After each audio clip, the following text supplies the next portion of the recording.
When you know that you are queer, but your favorite drink is beer, that's gayish. You can bottom without stopping, but you can't stand going shopping, that's gayish. Oh, gayish, you're probably gayish. Well, life's just too short for narrow stereotypes, so it's gayish. We're also gayish. It's Gayish with Mike and Kyle.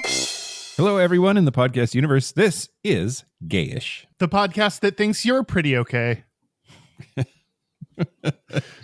Me in particular?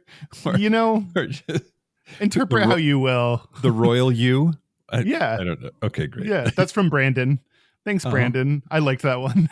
Thanks, Brandon. I'm Mike Johnson. I'm Kyle Getz. And we're here to bridge the gap between sexuality and actuality. And today, my goodness. Today, we're going to talk about the most famous of states. Yes. Pennsylvania. We're going to talk about Pennsylvania. We're going to talk about Pennsylvania because it's not okay. It's PA. We are. And we're going to have known daddy legislator, former legislator Brian Sims on to talk about his home state and why it's so fucked. Yeah. Oh, is that going to be one of your questions? Why are you so fucked? Yeah. I have 3 bullet points. Pennsylvania, why so fucked? What are the other 2? What is your origin story? Mm-hmm. And can we blame your man for this interview? In a way we can, but you'll have to stick around to hear why. Yeah. After the jump. No. Do people say that anymore? After the break. Everybody, I'm in India right now. You are. I am fucking exhausted. So we're going to have a fun Mike here with us today. Fun Mike. Yeah. That's what I should name my microphone. Oh. Okay. Do we chat enough? Yeah, I think so. Great. Here's the news. Shut your mouth hole. It's time for your ear holes. News.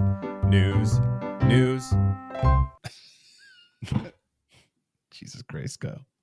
I don't have a Gayest, Straightest yet. Does that matter? We can deal with that later, not yet. Right? It doesn't matter yet. All right. Maybe I just won't this time. What do you think? Maybe we'll skip this one. Yeah, we just didn't this time. I don't like this. Oh, okay. Well, okay. News the first. So the state of Colorado has agreed to pay over $1.5 million in legal fees to a web designer who refused to provide creative content for a same-sex couple's wedding. We've covered this story a couple of times over the years, but basically there was a web designer in Colorado who said, I'm not doing no faggot marriage websites. And then they sued because that's illegal in Colorado. And then the Supreme Court ultimately said, yeah, Colorado, you can't do that. So that's 303 Creative LLC versus Alenis. The Supreme Court ruled 6-3 in favor of a Christian web designer, making it legal on free speech grounds for businesses that provide custom or expressive services to decline to provide services if doing so was against their beliefs. And yeah. So it makes sense that the next step, if they didn't do anything wrong, would be then also we shouldn't have to pay our lawyers. That's sort of a tradition in this country that, if you didn't do anything wrong, you shouldn't have to pay money. So, right. Anyway, so the court at that time said that it's just certain kinds of businesses that get to do that. And they made it about whether it's expressive or not, which basically they're saying is it art, which I've made a lot of shitty websites in my life. They are not art, but that's whatever. Yeah, I've made the Gayish podcast website. It is not art. Sorry, everybody. You said it, not me. Mm-hmm. I love our website. It's wonderful. Yes, it's great. It's art. It is art. It's my expression of my inner humanity. It's protected by the First Amendment, Kyle. Oh, great. Put whatever crazy shit on there I want then. If you hadn't been already, here it goes. So the state of Colorado is going to have to pay a bunch of money, which I don't know. It's a state. It's probably fine. It's not like it's some, it's not the couple that has to pay it, for instance, which that would be super fucked up. Yeah. But, I'm worried elections matter, everybody. We're going to talk about that a whole bunch today.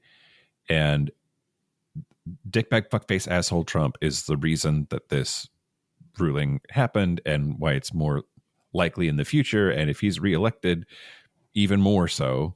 Because he appointed some of the judges or something? Yes. And we have lifetime appointments to the Supreme Court. Like any old asshole that the president wants, if he can get enough votes in the Senate to confirm them, which really that's just a question of who's running the Senate, not who actually should be sitting in that court. Yeah. Anyway, between Gorsuch and that beer drinking one,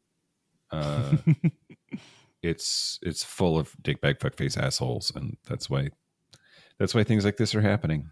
So yeah, that sucks. Oh, okay, great. Let's talk about something even more depressing then, if that's possible. Sure, let's do it. So, if you have not been following the aftermath of Hurricane Helene, everybody, Asheville, North Carolina is hurting. That's not a place where hurricanes usually happen, and they got absolutely fucking fucked. And the gayish angle here, though, is that there is a gay couple that started a bar, and it opened on August 22nd in Asheville, North Carolina.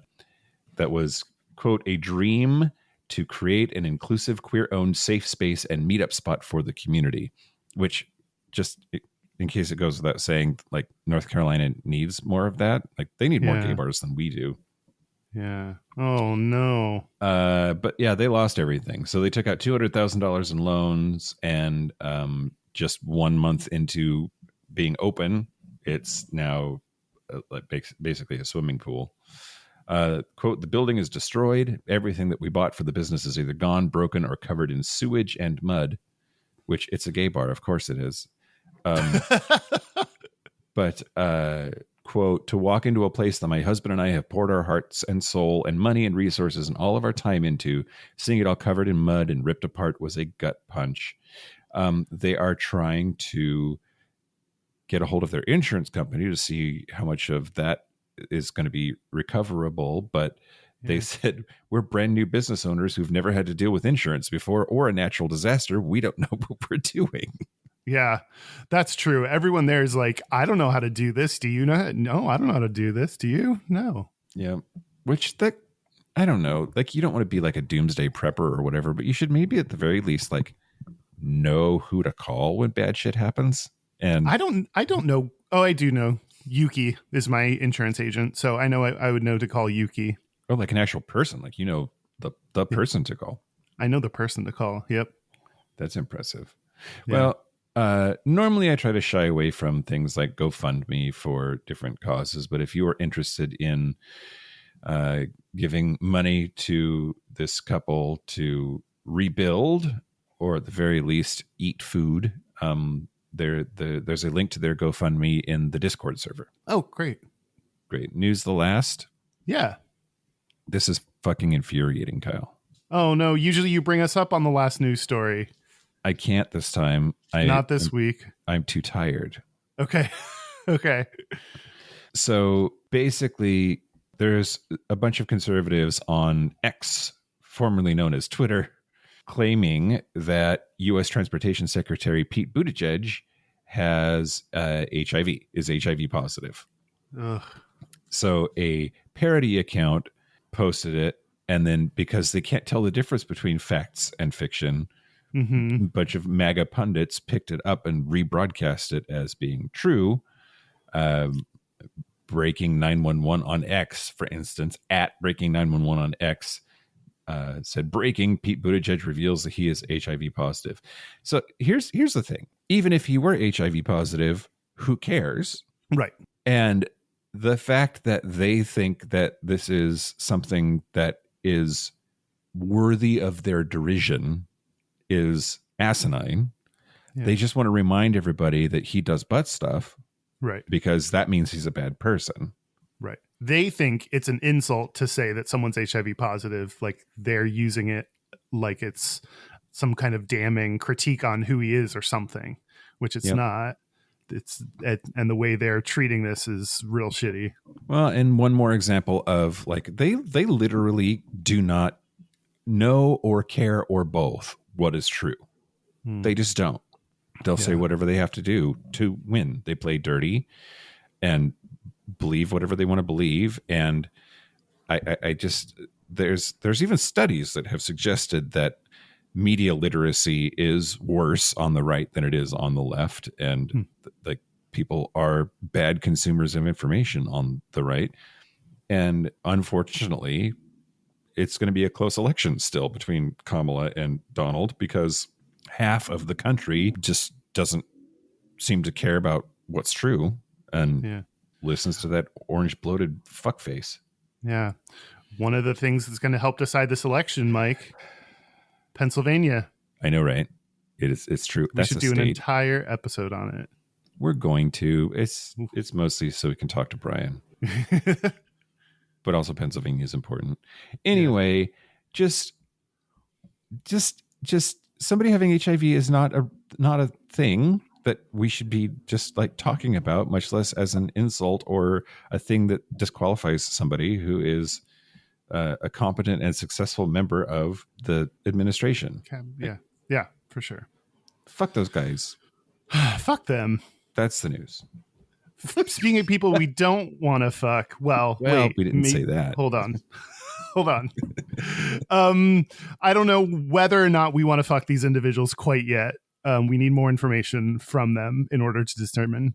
Depends on what kind of fuck, right? Like, depends on the kind of fuck. Here are people we give fucks about. Thank you to Mark Samuels. That is Mark with a C, in case I didn't pronounce it C enough. Isn't that somebody's pen name? Oh, wasn't that Mark Twain? No.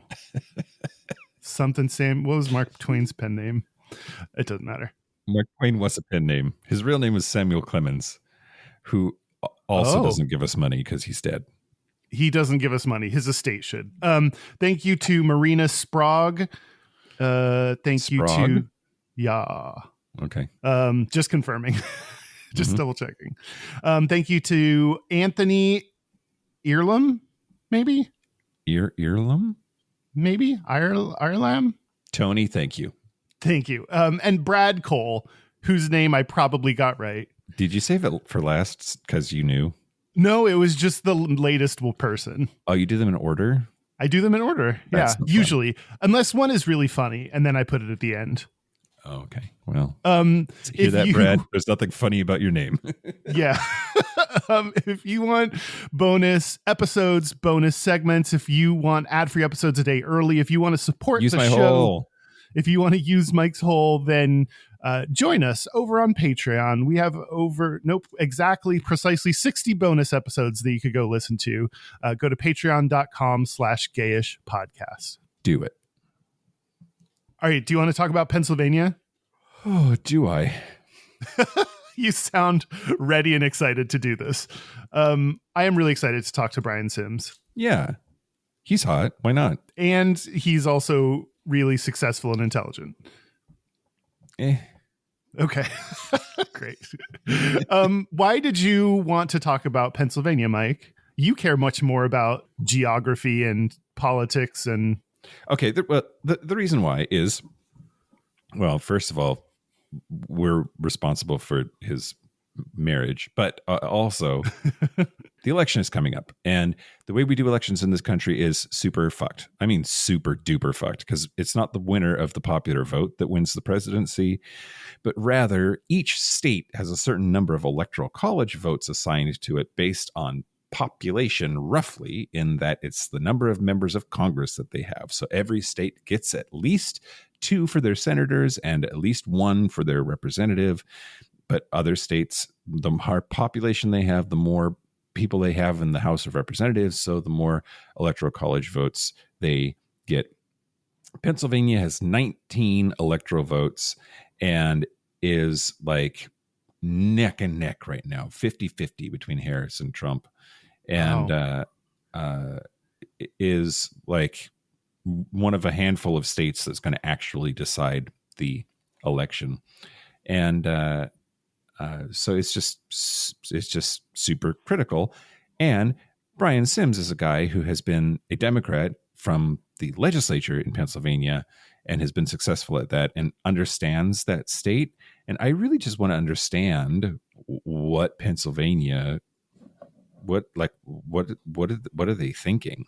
Because Pennsylvania is historically a blue state that voted for Democrats for a really long time. And most of that is because of labor. Democrats have been the party of unions for a long time. And at some point in the Rust Belt, that started to shift. And states like Ohio, Pennsylvania, all like started to move away from the Democratic Party. Michigan comes to mind. And I wanted to talk to him when the opportunity came up to talk to him because he's hot and gay. Like the thing to talk to him about is exactly all of this stuff. Yeah, for sure. I want to tell you a skosh of data about Pennsylvania. Okay, what about Pennsylvania, Kyle? This is from the Williams Institute, my go-to source when we talk about anything geography. Mm-hmm. So I looked at where Pennsylvania ranks in terms of LGBT population compared to other states. So just for reference, Oregon is the most LGBT states with 5.6% of the population identifying as LGBT. Of course they are. Look at fucking weirdos in Oregon. Yep, totally. Weirdos. You heard us, Portland. The next ones on the list are Nevada, Massachusetts, California, Washington. Those please. Are what? Nevada is second? Yeah. What? Is it all of the show queens? They're like helping all of those pop divas do their residencies? I have no idea. That blows me away. Especially because Nevada is a purple state. Like Nevada also could go either way. Like Pennsylvania, Nevada is like right on the tipping point right now. Like the closest states right now are Pennsylvania, North Carolina, and then Nevada. Let's switch and do an episode about Nevada instead. Okay. Yes, that is the second gayest state. Where does Pennsylvania rank, Mike? What number? 24. Holy shit. What? It's 24. Are you kidding me? No. That's great. Wow. In all our podcasting years, whenever I've asked you something, you've come close before, but I don't think you've ever just gotten it right on the head. Does that mean I win double? Or does it mean I win both showcases? Yes, exactly. Spay and neuter your pets, everybody. It has 4.1%. I love a good Bob Barker joke. Yeah. Is he still alive? Mm-mm. Oh, no. It has 4.1% of their population identifying as LGBT. So it's kind of right there in the middle. It's not super gay. It's not super straight. Does that make it bisexual? Is it our... The city of brotherly love is Philadelphia. That's in Pennsylvania. But that's not gay to love your brother. That's just incest, I guess. Oh, yeah. Brother metaphorically. Mm. And Pittsburgh is where Queer as Folk took place. No. Yeah. No. Yeah. No. Yes, Mike, it is. Okay, fine. Yeah. So many drug-addled twinks in that show. Yeah, so much sex. Yeah, so that's all the gate. I just wanted to tell you ranked 24 and get that fun surprising moment where you hit it on the head. You ding, love ding, ding, ding, good ding, ding, head. Oh God, Kyle, delirious. This is going to be great. You're going to have to do the heavy lifting in this interview. I'm going to have to do a lot of editing on this. Well, when we get back from the break, we're going to take a break. And when we get back from the break, we're going to have former Representative Brian Sims on to talk about Pennsylvania. Yeah. Are you ready for that, Kyle? I'm so ready for that. Should we take a break? Yeah, let's take a break. Let's take a break. Break. This is the part where Mike and Kyle take a break. All right. So are we back? We're back. We're back. Nope, we're not gonna do our Gayest, Straightest. That's Jesus later, Christ. Kyle. That's later, Kyle. Stick around, Kyle. He will need you later. We are here with Brian Sims. Welcome. Hi, guys. Thanks for having me. Thanks for being here on. We're so excited to talk to you. Are we supposed to call you Representative Sims, the former Representative Sims? Are we supposed to call you Your Honor, or like? Honestly, I tend to try to make anybody under the age of 18 call me Your Honor or Honorable. Neither of you are. So no, Brian will do. Dare you. I think the honorific attaches so long as I stay in Pennsylvania. And even like my shitty colleagues that like lost their seats for bad reasons and went to jail still get the honorific. So it doesn't really mean much. Okay. Well, so, I mean, for me, I would just never leave Pennsylvania just to always be able to force people to call me representative. Just walk the grounds of the Commonwealth for the rest of my life, right up to the edge of the border. We're the same age. I'm reading your bio. Like, I know you look so much better than I do at 46. Oh, come on now. This is just good lighting. No, it's the porn lighting. It really does you right. Yeah. Your hotel does look like you could film a porn there, Mike. This for sure happened. Just it looks kind of familiar, actually. Some OnlyFans content has been created there for sure. Do you have a blacklight with you? No. Good. No, it's a good thing. That's for the best. To check the bed. Is that what you're? Mm-hmm. Walls. There it is. Ceiling. Don't touch any light switches. We're going to talk about your hotel choices here in a little bit. Okay. So Brian, you we're the same age, so that's great. And you somehow meandered your way into the Pennsylvania House of Representatives.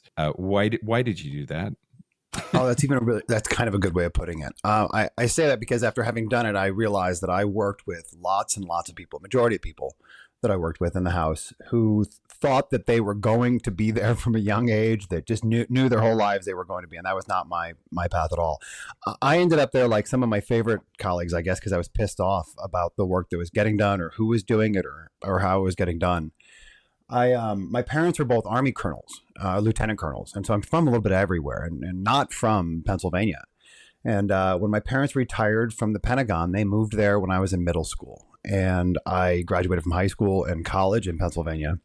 And then I moved there after law school to sort of practice. I was a disability attorney for a while, and I was working in LGBTQ civil rights in a state that had no out elected officials at the statewide level, never had. And I'd learned somewhere along the way that was sort of the key to getting LGBTQ civil rights at the statewide level, was electing out people.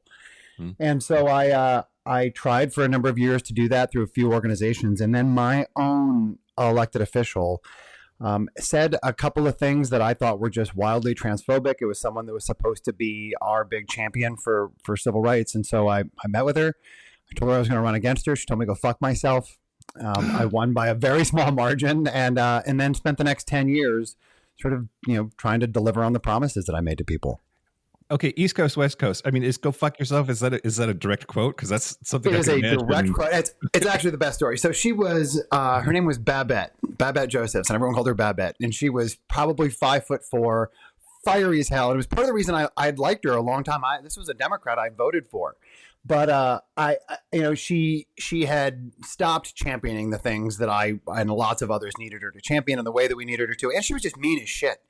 And a mean liberal has some utility, but I felt like I had lost a lot of the utility that she was bringing to the job. And so when I met with her, I'd kind of practiced what I was going to say. And I got to her office, and, elevator opens up. There's this glass door. You have to get buzzed to get in. And I go in and I tell this person behind the counter, I'm here to meet with Babette. And she clearly knew why I was there. And Babette comes walking out the back room and she goes, "Get the fuck out in the hallway. We're not even doing this in here." And I kind of stumble out into the hallway, and she slams the door behind her so hard I thought the glass was going to break. And she spins around and she looks at me and she goes, "Fuck this." And she decides to go back into her office, but she was locked out. The same door that had to be buzzed to let me in had to let her in, but that person wasn't there anymore. And I'm guessing they were somewhere in back, like, it's happening. They're doing whatever. But she just starts pounding on her door. And I lean up like kind of quietly against the wall next to her. And I say, Representative Josephs, I'm going to run the largest, cleanest, healthiest race in the history of this district, and I'm going to beat you because of it. And she told me to go fuck myself. And then I pressed the button for the elevator, and I sat there with her in that same little like corridor for the next minute and a half while she was waiting for someone to open the door and I was waiting for the elevator to open. And I actually think I got on the elevator first. But it was it kind of made me like her more. I don't know. My mom's an Army colonel. She has a mouth like a truck driver, and it made me relate to her a little bit more. But I kind of delivered on the promise. I ran a very large, very disciplined race, and I won by 233 votes my first election. Wow. That had to have been the most deliciously awkward 90 seconds in the history of mankind, right?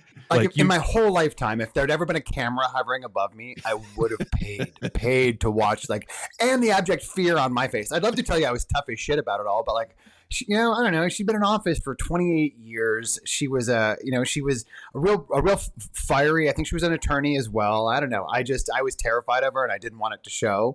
And so I've never prayed for an elevator door to open up as much as I was for that. And it was me at my coolest, right? I had gone to have a conversation with her, and when she lost her shit, I decided to be really chill, just play it real chill. And that's where I'd left it. And so I was glad that I never broke that moment because it was about to break. Wow. That's not the interaction you want from your elected official, though, because you want to be able to have a conversation with them and talk through some of the policy choices and decisions she made. That seems super frustrating as well. It was. Everybody in politics always asks about those two moments. It's one when you tell someone that you're going to run against them, and the other is the phone call, the night of the election, right? And everybody asks about those two things. The night of the election, I did not hear from her. In fact, we had a running bet in my office about whether we would. And 6 days after the election results had been certified, she left a message on my machine that said, Representative-elect Sims, this is State Representative Babette Josephs. You're in the hot seat now. And she hung up. And that was that. A couple months later, I went in to have the database from the office turned over to my new office and my new chief of staff. And she unplugged the computer. And I think she thought that meant that the information was gone. I had a conversation with the computer information folks in the Capitol and just move forward with it. But yeah, it was a part of an era that I was desperately trying to get away from. Yeah. In addition to being the first openly LGBT legislator, you also, even though you grew up Irish Catholic, you didn't run with any kind of religious affiliation, which I think is a notable part about what you did. Did that ever come up during the campaign? He's not Christian, or did that ever matter? It did come up a couple of times. I remember at some point, maybe my first term, the American Humanist Society had me come in and speak. And I don't identify as a humanist either. I don't identify as nothing. And doing a little homework. And during the introduction of my speech, they were like, and the only fifth legislator in American history did not identify as. And I thought, oh shit, I don't think I realized that. I was never gonna put the cat sort of back in the bag. I know nothing about religion. I'm not judgmental of people's faith, so long as they don't use their faith to be judgmental of me. But beyond that, I don't really care about people's religions in the way I don't need them to care about my hobbies, my sexuality, my lifestyle, nothing, so long as it doesn't impact them. And I living in Philadelphia, the reason that I think I got to run as someone who is agnostic is because I was running from Center City, Philadelphia, a place that has lots and lots and lots of different types of people. And I think that I didn't have to teach anybody what it meant to not be Christian or to not be Jewish or to be not. I'm not atheist, really. I think that implies a little bit more caring than I actually have in the situation. But it's funny. Yeah, it came up more after the fact than during. I think a lot of people were really focused on two things: that I was gay and that I was running against a 30-year incumbent. Yeah. Yeah. What was it like with the focus being on you being gay? Did that bother you? Did you want it to be more on your plans and policies, or did you mind? In my case, it was a good vehicle for policy. I'm a civil rights attorney, and a lot of the work that I've done in my career is women's and reproductive rights, racial and ethnic justice, and LGBTQ civil rights. And they largely fall in many of the same places, both inequality law specifically, but also in the sort of and like the way that people conceptualize civil rights in America, they all kind of they're kind of lumped together.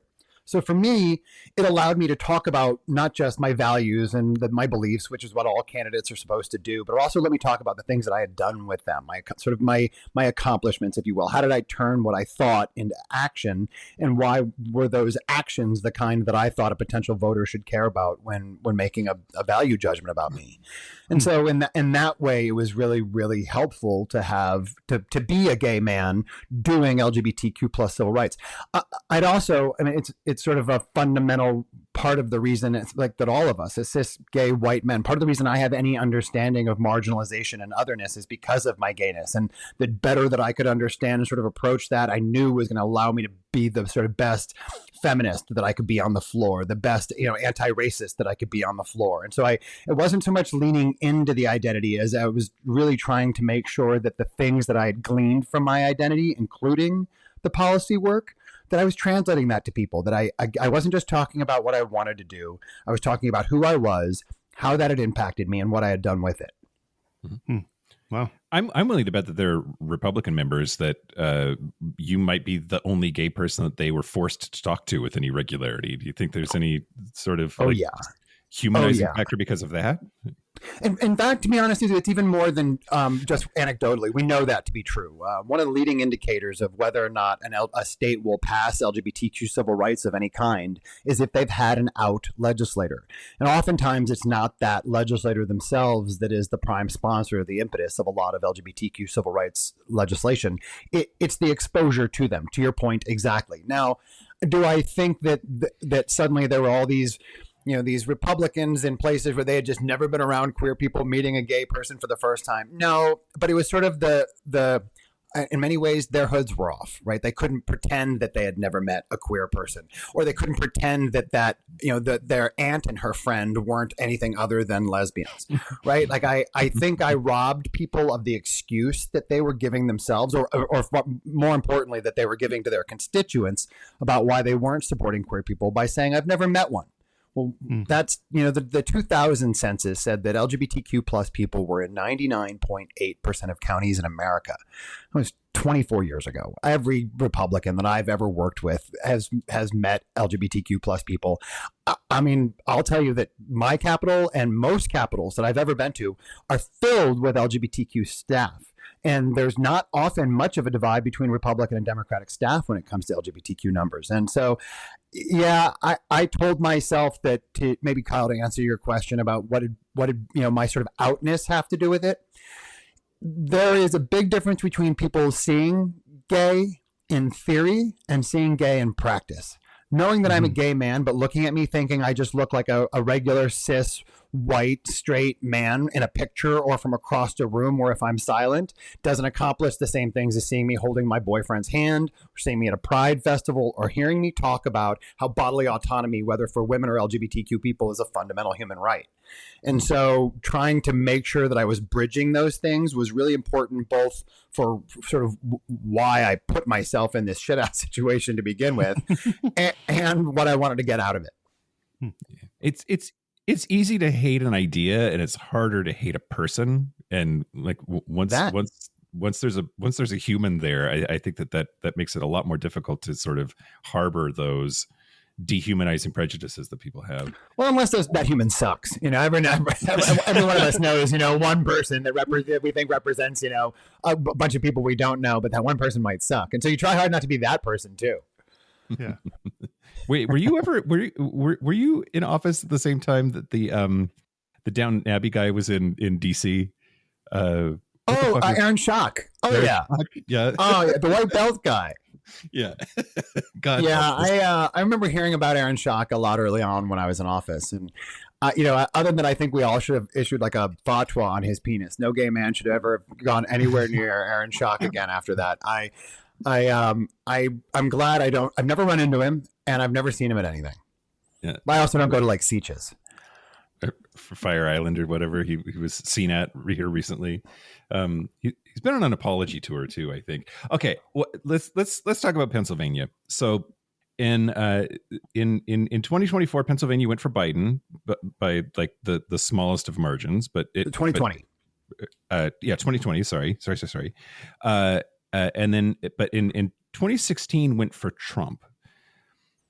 The last Democrat to lose Pennsylvania before Hillary, was Michael Dukakis in 88. Like Pennsylvania was a Democratic stronghold for decades. Why did Pennsylvania go for Trump? Yeah, there are a couple of very defining characteristics about Pennsylvania that I think do set it apart from other states. And the first and foremost, it is that it is the least traveled populace of any state in America. The average Pennsylvanian will die within something like 21 miles of where they were born.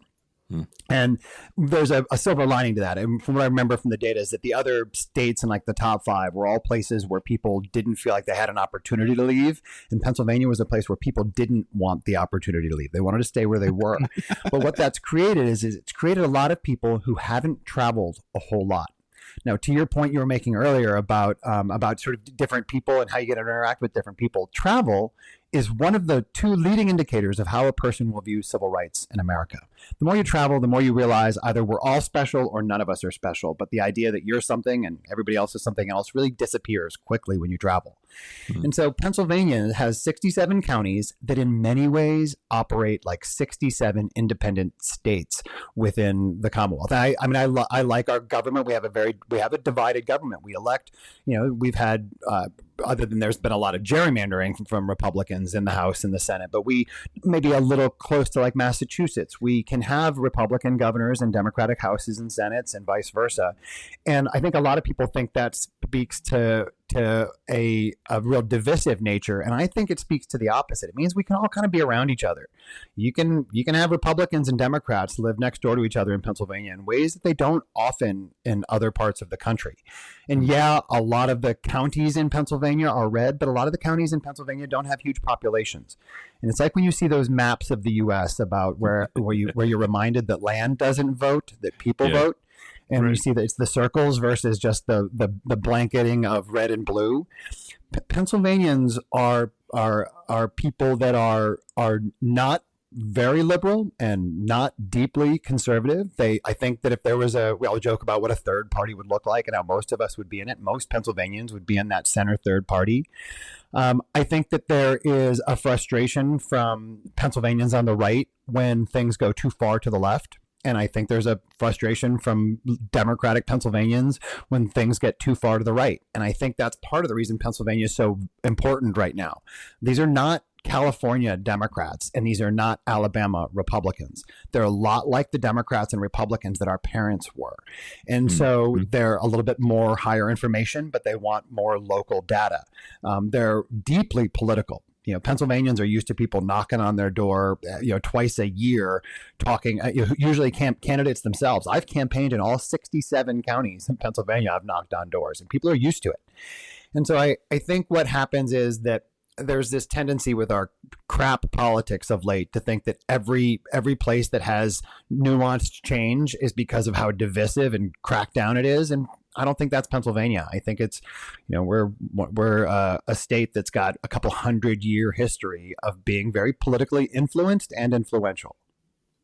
It's interesting.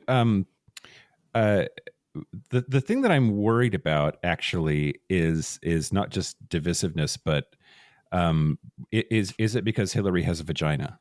I think it was for Hillary. In fact, I even think that because I hear that from women a lot. I certainly remember speaking to older Democratic women that didn't like Hillary, and they would say, it might be because I've been taught not to like her. And I think that's a very real thing. And is there rampant sexism among all voters, including Democratic voters? Yeah, the data is really clear about that. And is there racism among all voters, including Democratic voters? Yeah, data is really clear about that. Now, the counter is that right now we are seeing Kamala Harris do things as a candidate that no white man has ever been able to do as a candidate, drawing support from places that we've never seen support come from, drawing support from Republican strongholds that we've never seen it come from, doing the thing that we often measure white male candidates by the most, which is the money they raise, and outraising every other white male candidate that's ever come before her. And so, yeah, I certainly share concerns about what does it mean in these places where politics can be very dated and very centrist, to how will they approach a Black and Asian woman? How will they, how do they approach that kind of a candidate? In the same ways that I think because American politics can be a really wonderful pendulum, and when things go too far to one side, we push back. I think that right now Pennsylvania is filled with a bunch of moderates and a bunch of folks that are center right, that are looking at Donald Trump and they're thinking, that's just not, I'm Republican because I'm Catholic or because I'm Christian, and that person doesn't live those values. I'm Republican because I believe in fiscal responsibility, and that guy stiffs everybody. I'm a Republican because I believe in community, and he has none. Like I think there's a lot of Pennsylvanians that are doing math that goes far beyond the fact that Kamala Harris it presents as Black and has Indian heritage and is a woman. So do you think Pennsylvania's going Harris this election? Absolutely. I think Pennsylvania's going Harris. No question about it, right? Like the data says that we need, if Harris wins Pennsylvania, she stands a 91% chance of winning the election. If Donald Trump does, he has a 94% chance of winning the election. I think one of the things that we're seeing in Pennsylvania right now is a massive ground game of engagement from the Harris-Walz campaign that we are not seeing from the Trump campaign. Remember, Republicans in Pennsylvania passed the mail-in ballot law and then realized as soon as COVID happened how bad that was for them, and have subsequently tried every opportunity to declare their own law unconstitutional, and that has not happened. And so Pennsylvanians are going to start voting here, are now voting.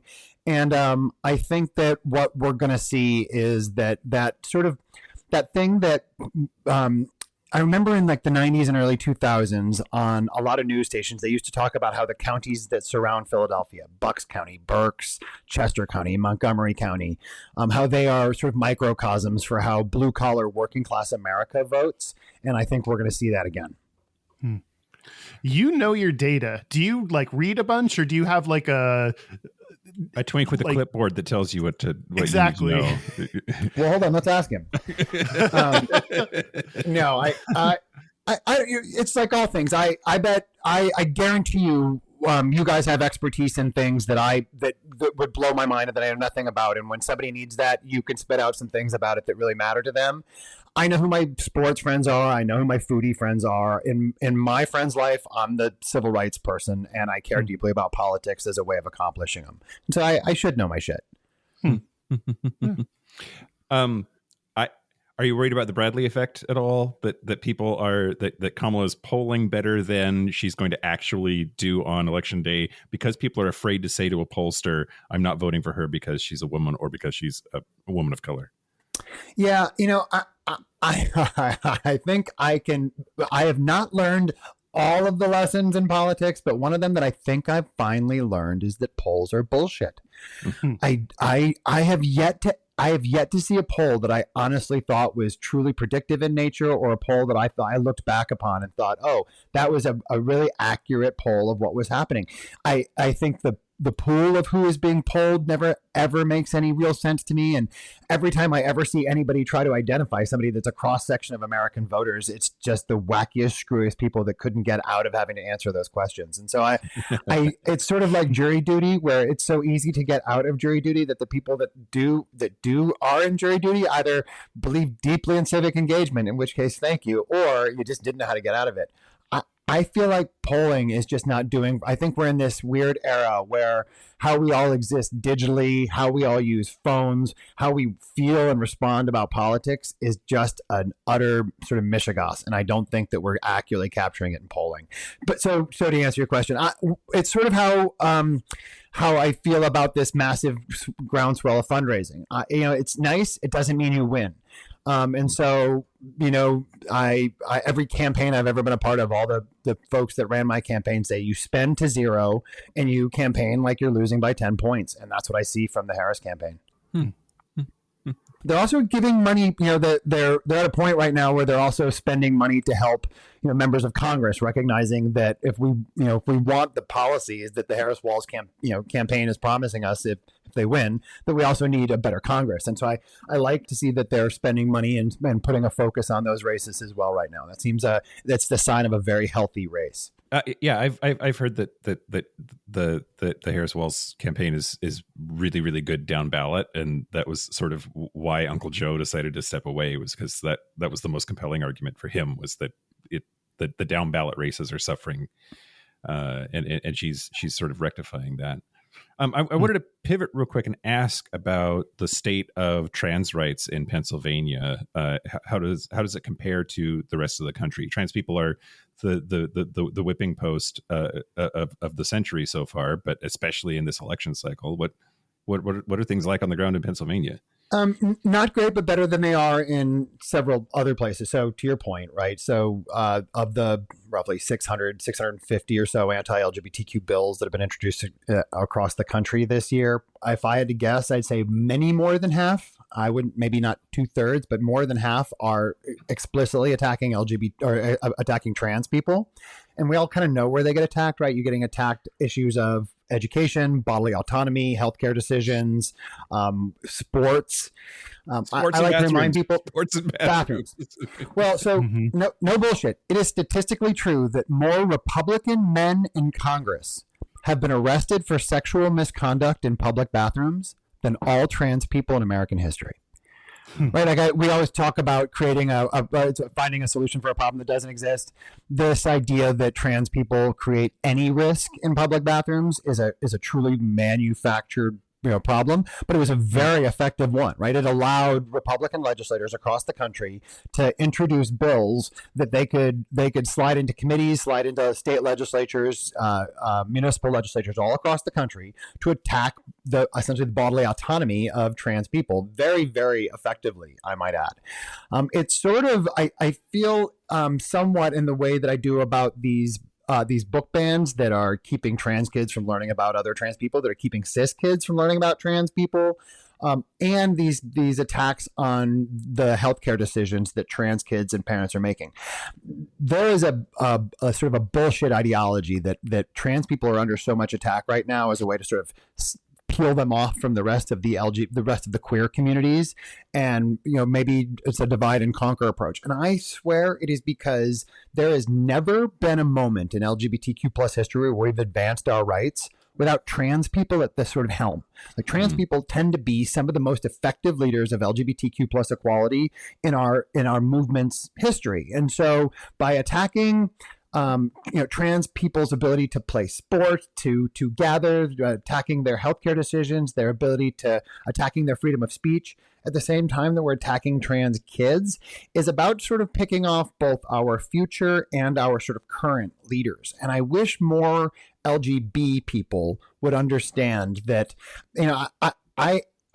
I see more gay people and not truly lesbians or bi people, more gay people screwing up issues about trans equality, trans civil rights than I do almost anywhere else. And I'm very quick to point out that almost all of the rights that we think we enjoy as LGBTQ plus people were had with trans people at the helm of our civil rights movement.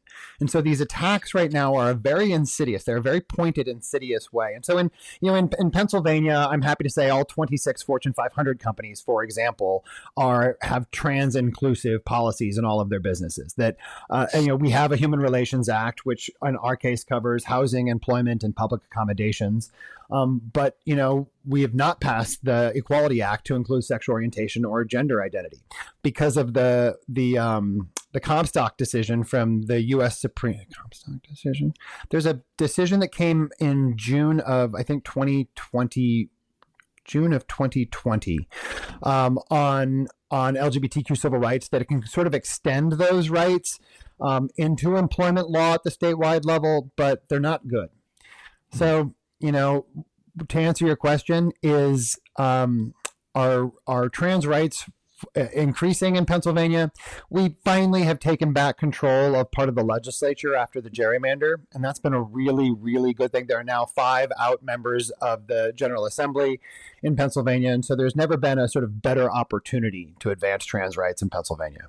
Let's talk about Agenda PAC real quick. I know that's not directly tied to Pennsylvania specifically, but what kind of stuff are you paying attention to covering this cycle? What's your involvement there? Sure, and it does. Luckily, it does impact Pennsylvania as well. So about going on just about 3 years ago, a group of elected officials, campaign strategists, and political scientists started a PAC for the very particular purpose of using the sort of new approaches to gathering legislative data about elected officials and campaign data about voters. This won't surprise anybody, in the last 5, 6, 7 years, the ability to really evaluate elected officials based in a very data-driven approach, the ability to overlay data sets about voters and sort of voter trends and voter data has grown incrementally.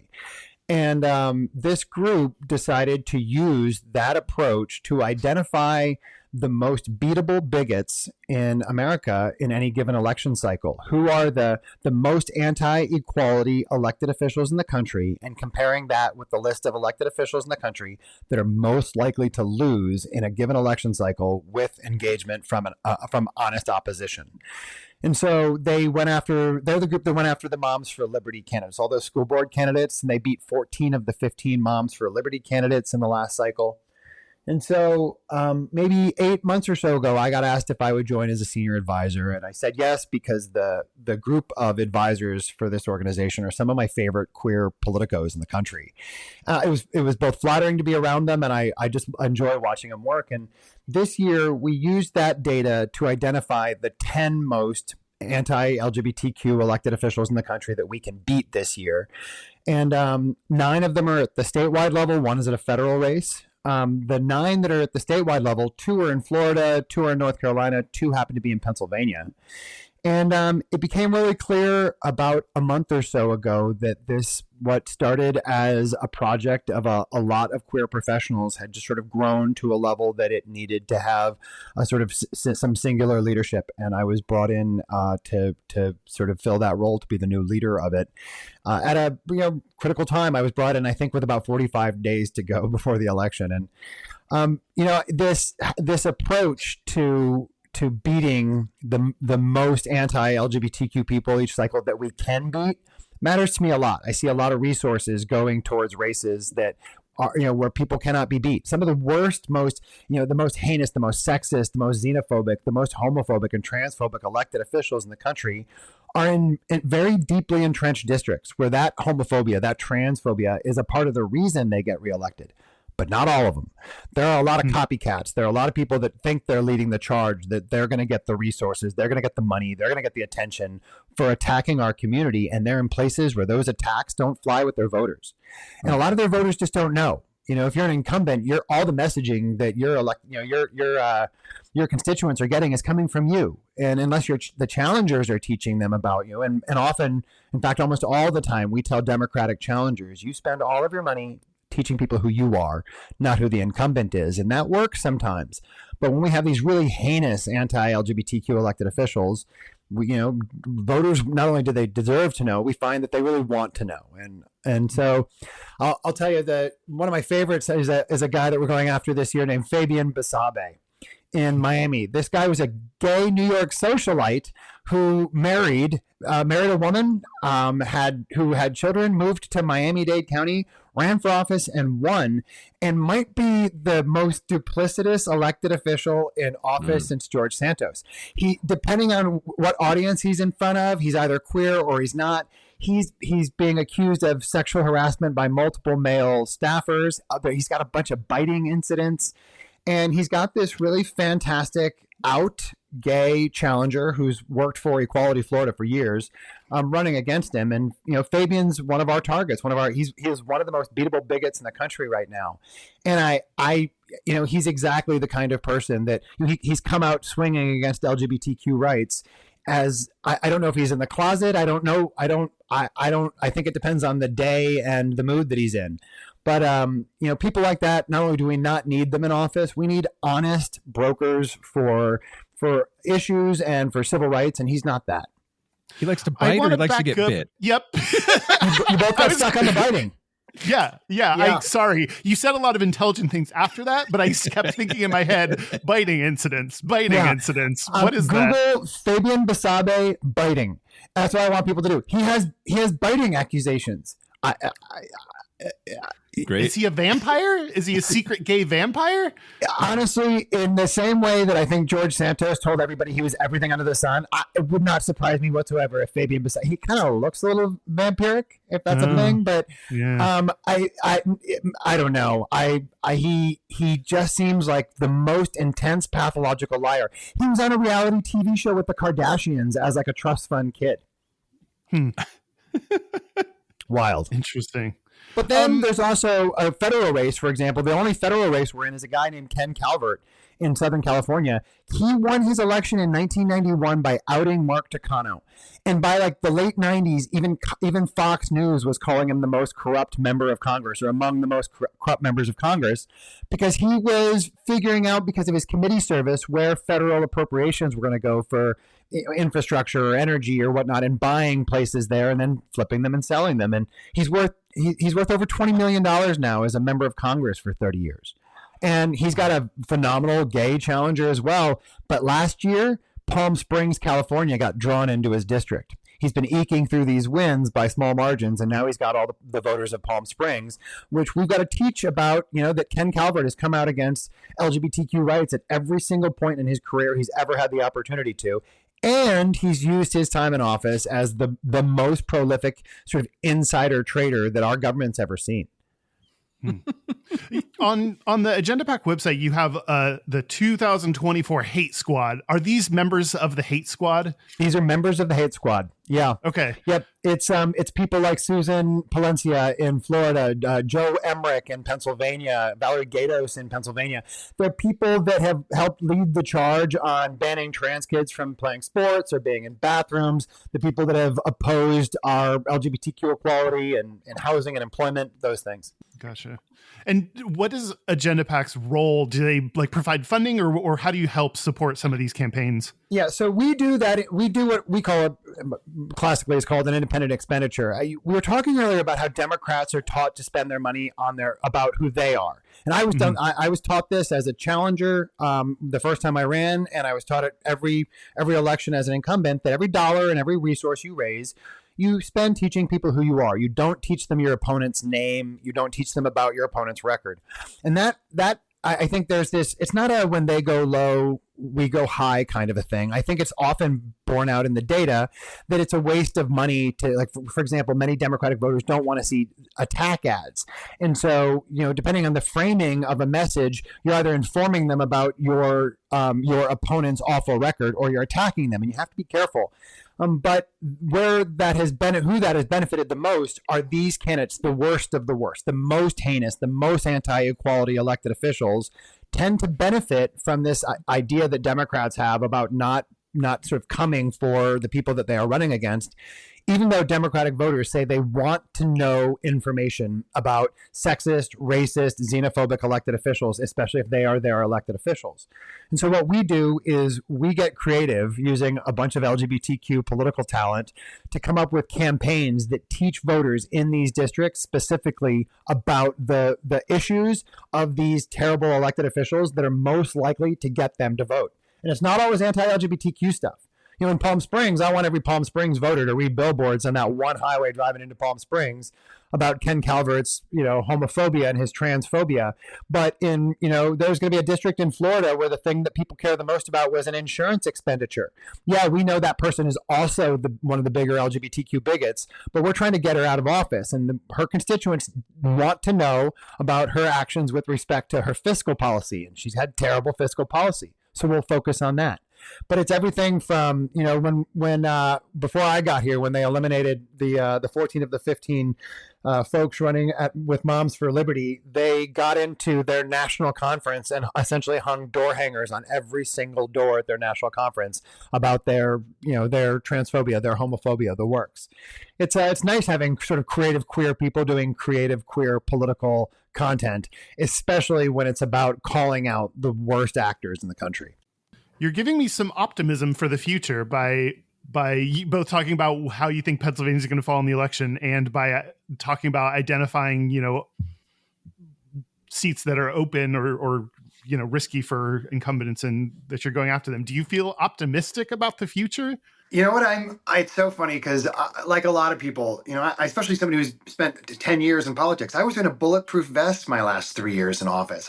Optimism is hard to come by, except that I am deeply optimistic right now in politics for a couple of reasons.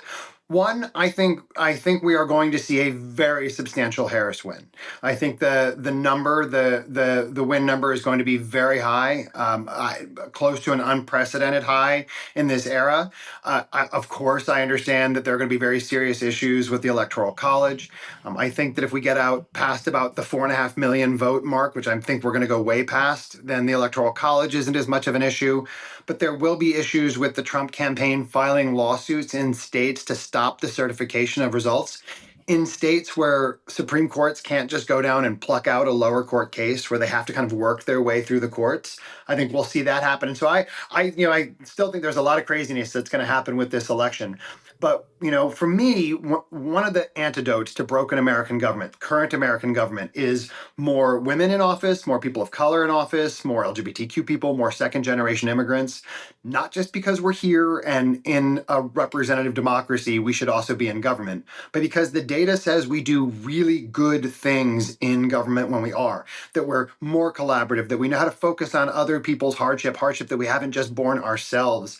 And more queer people, more people of color, more second generation immigrants are running for office right now and winning than we have seen in, the last 15, 20 years. And so I think two things happen. I think a lot of new voters in this election cycle, be they young voters or people just new to the process, are going to, for the first time in maybe a generation, really see the fruits of their voting labors. And they're going to feel responsible for the change that we're starting to see. And I think that's going to create a little bit more change in 2 years. We're on the precipice of electing a trans woman to the U.S. Senate, to having 3, maybe 4 out people running for the presidency or the vice presidency or cabinet positions. And I think there's going to be a lot of opportunities for those of us that believe deeply in equality and a sort of progressive approach to it, to play cleanup and get rid of a lot of this sort of MAGA detritus that's going to try to sort of flex its muscle in the wake of a really awful Trump defeat. And that's what we're here for. That's what I'm here for. We're going to look back in 20 years on this horrendous political era, and we're going to be reminded that it inspired the most integrated, the most progressive, the most intersectional change in American politics in 200 years, and it's going to propel us for the next 200 years. Wow. Well, you don't seem like you want to use the word optimistic, but that sounds pretty fucking optimistic to me. Yeah. I'm not new by it, but I am fully sort of realizing how much I think is going to change if we do right now what we can do. I want to change gears a little bit, go back to your personal life. Where are you recording from today? Where could I possibly be? I'm at my future in-laws home. My future in-laws home in Connecticut. Yeah. Your future in-laws. So what does that say about your romantic life? Are you off the market? I am off the market. Yeah. So in my last term in office, I chose to retire from the House of Representatives in part to run a close friend. And I ran for higher office and I lost. And in that process, I met the person and that is my person. I met and fell in love with someone. And last October, we got engaged and we're getting married next September. I hear that Gayish had a role in this. Yeah. I want some of the credit. Yeah, not only some of the credit, guys, like all the credit. I don't know when it was at some point that I learned this. So Alex and I met in Provincetown during the one-day crossover between Twink Week and Bear Week. Right. It's called Circuit Week, but I go up for Bear Week. One of my best friends in the world is the senator for the Cape, for Provincetown. He's a wonderful sort of ginger bear in his 30s, and I slept on his couch for a lot of Bear Weeks. And 3.5 years ago, I was late getting to his place, and he'd already gone off to high tea, so I had to meet him there. And I showed up, and it was kind of on my own, feeling really awkward after an 8-hour drive. And Alex, my now partner, came up and introduced himself to me, and then thanked me for the work that I was doing. And he was so fucking cute and adorable about it that my friends invited him on to dinner with us, and we've been together ever since. And at some point, he said to me, or I think I heard him telling the story of the way that he had any idea who I was, is that you guys had on some episode talked about this gay guy that had gotten elected from Pennsylvania. And one of you, I'm going to think it was you, Kyle, thought that I was cute and said so. And Alex Googled me, and I guess at that point started following me, and realized really quickly that our values matched up a lot, that are the policies that I cared deeply about are the things that he cared about. And so I'm glad he came up and said something to me about it. It changed the course of my life. Wow. Do you know that our listeners are crazy? I mean, guys, everybody's crazy, right? Everybody's a little crazy. I'm not to pass judgment on either of you, but I'm pretty nutty myself. And yeah, listen, I don't know. There is a shortage in this world of us, of people who tell the people that mean something to them, that have impacted them, that they care about it.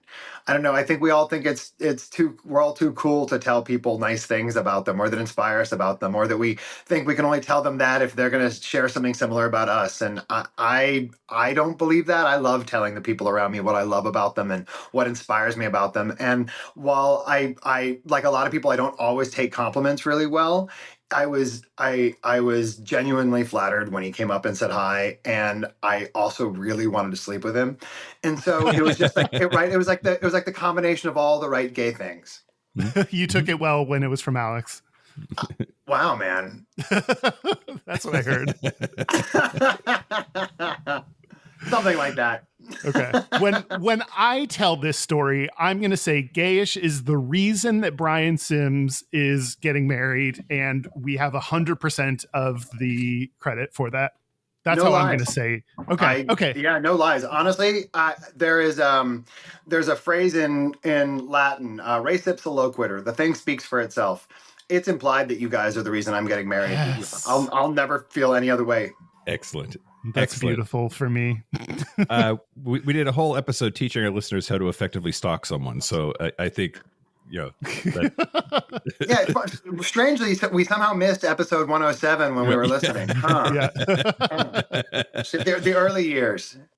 Are you going to be in Pennsylvania forever? You know what? I'm not even in Pennsylvania now. I Wow. moved out of Philadelphia right after my term ended. I kind of went on the road for a year. I had like a walkabout after 10 years in one place. I did 3 months during the winter in Provincetown.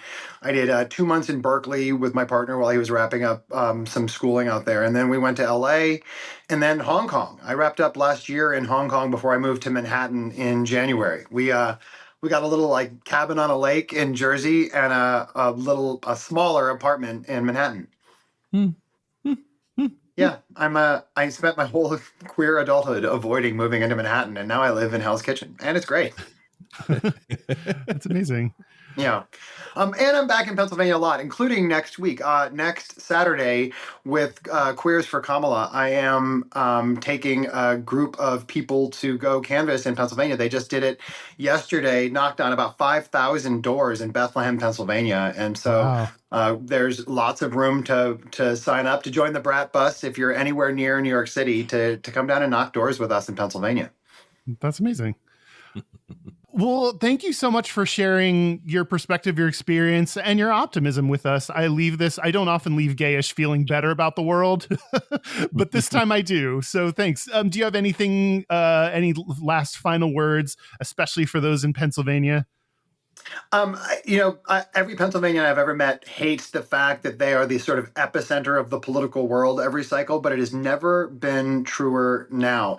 Every single person that's in Pennsylvania or has a connection to Pennsylvania owes it to themselves, to their neighbors, to their daughters, to their future, to do everything they can right now to help get out the vote. And it doesn't take a lot. Send a text, pick up a phone call, send an email, remind somebody why their vote could be really, really important for your life. And the hero effect goes into it sort of happens. And that's it. If you tell someone that they are your hero, they will behave more like your hero. So let some people in Pennsylvania know that you need them, and they're more likely to behave in a way that I think is really supportive of us and the future. That's wonderful. Oh, well, let's take a break and call a Pennsylvanian then, Kyle, or text some. Yeah, let's do it. Let's take a break. All right, let's take a break. This is the part where Mike and Kyle take a break. So, are we back? We're back. We're back. We're going to do our Gayest and Straightest. We're going to do our Gayest and Straightest, but first, former Representative Brian Sims, where can people find out more about you, what you're up to? Tell us all the things. You can go to my OnlyFans page at OnlyFans. I'm like everybody else. I'm on all social media. I think Instagram is the best of social media lately, so I'm easy to find on Instagram. It's Brian with an I, Sims with one M, and PA for Pennsylvania, not Prince Albert. I get asked that a lot. Brian Sims PA. It's easy to find on social media. And agendapack.org. Come take a look at the 10 candidates that we're targeting. Figure out if they have any impact on your life, or if you want to have any impact on the people that they're impacting. Please join the fight. Get in, get involved, get engaged. If it's not with us, find a local candidate, a local race that matters a lot to you, and show people what your values look like. Agendapack.org. Agendapack.org. Excellent. Well, our website is gayishpodcast.com. We are also on Instagram at Gayish Podcast. Our hotline, you can send us text messages or leave us your voicemails. It's 5855-GAYISH. That's 585-542-9474. Standard rates apply. Our email is gayishpodcast@gmail.com. And our physical mailing address is Post Office Box 19882, Seattle, Washington, 98109. Do the 4 R's, everybody. Yeah. And one of them is not Republican. Don't do Republicans. Save a Democrat, write a Republican. Wait, no, hold on. Rate, review, subscribe, and recommend. There you go, Kyle. You did it. We would appreciate it. Do you want to do our Gayest and Straightest? Okay, let's do our Gayest and Straightest. I'm happy to go first. Do it. As I mentioned earlier, I am in India on assignment for work, not the show. Anyway, there are no gay bars here. I looked. No local gay bar review forthcoming, just so you know. But wow. At least not in Hyderabad. But the straightest thing about me this week is tomorrow night I'm going to a dinner and there's a dress code, and the dress code is traditional Indian attire.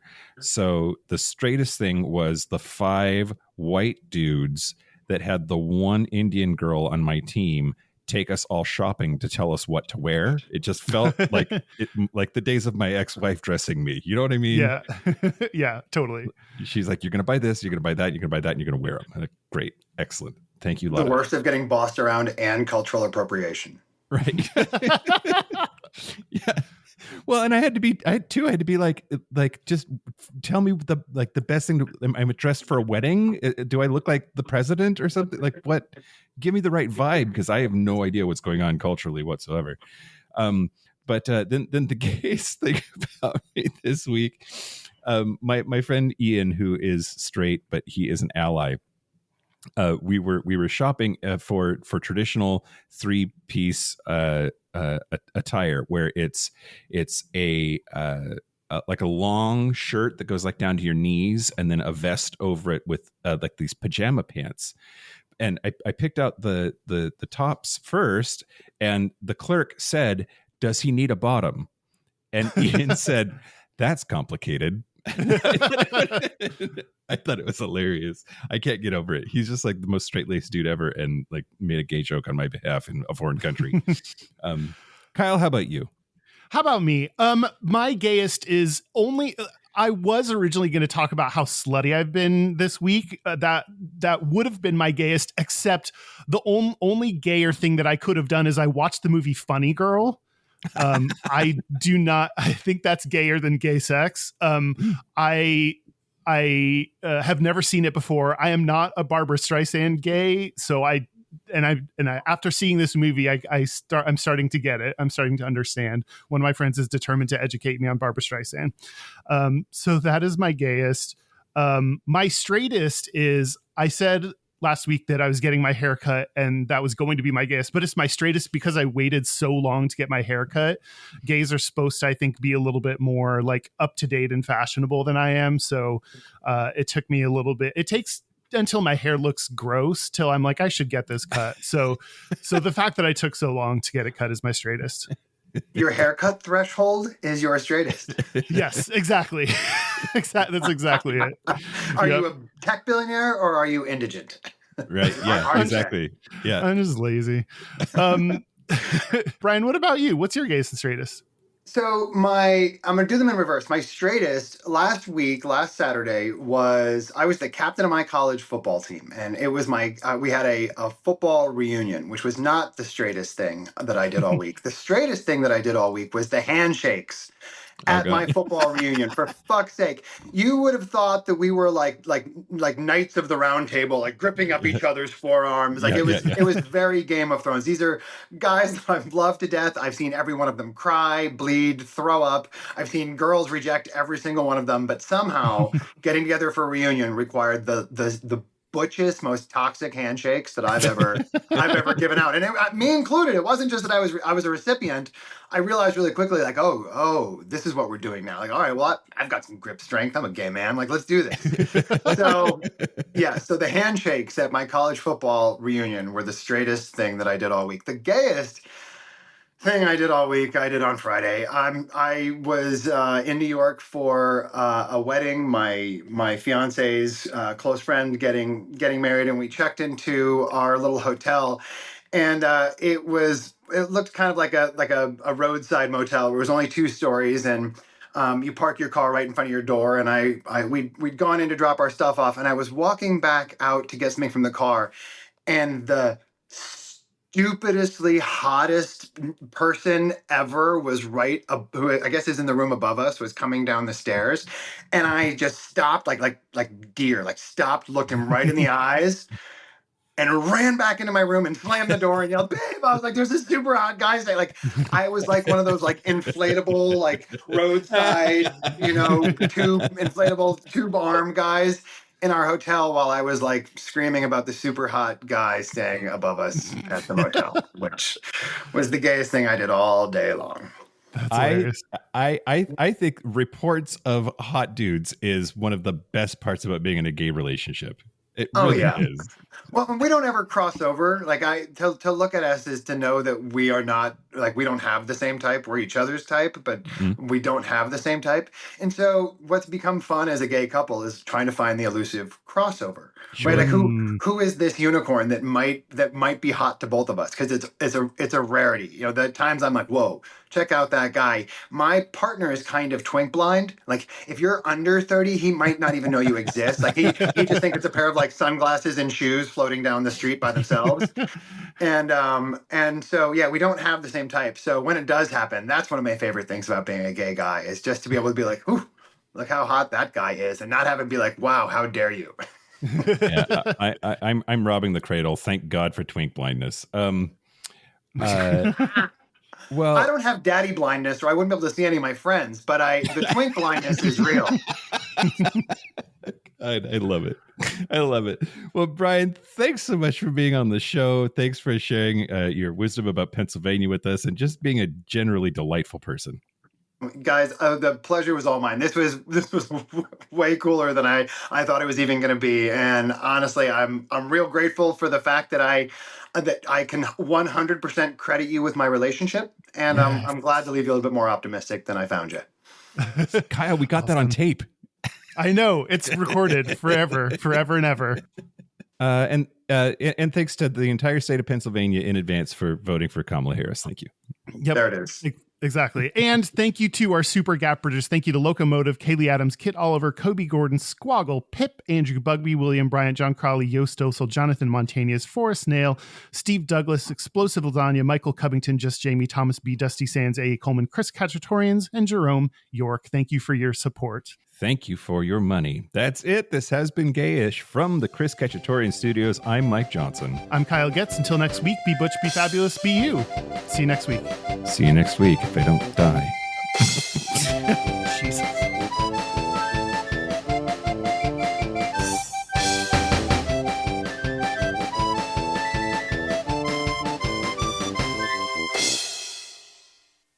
Oh, God. I have heartburn. I farted real bad during that. Good work.